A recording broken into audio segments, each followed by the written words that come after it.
Okay, this is David, who says, we have friends who do not celebrate Christmas because they say December 25th is really a pagan holiday. While I agree that Jesus may not have been born on December 25th, he certainly was born as described in the Bible. How do I respond to them? Well, in a sense, tell them they're right. You see, the winter solstice a couple of days later was the shortest day of the year, and the pagans had something called Saturnalia. And it was a time of lawlessness because all the laws were suspended. And people, a bunch of singers actually wandered the streets naked singing. And then they had orgies, sexual orgies. It was a mass thing. Well, when the Catholic Church came along in Italy, the Romans and others didn't want to give up their holidays. So they said, okay, we'll Christianize it. And so they said, okay, we'll say the birth of Jesus was the 25th of December.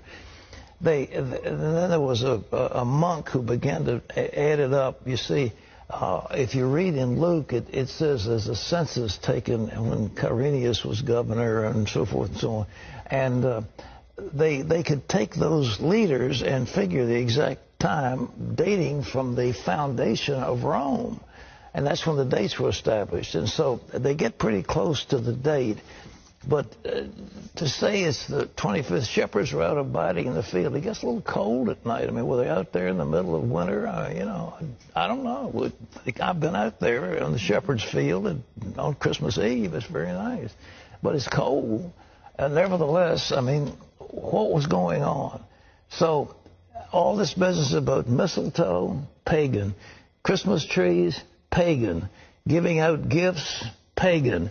Every bit of it is pagan. Every single bit of it is pagan. We've Christianized it all.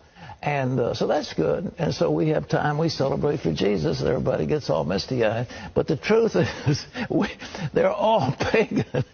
But the birth of Jesus. But the intent of the heart is what it's about. Exactly. So we have Christianized all these things. We give gifts in the name of Jesus.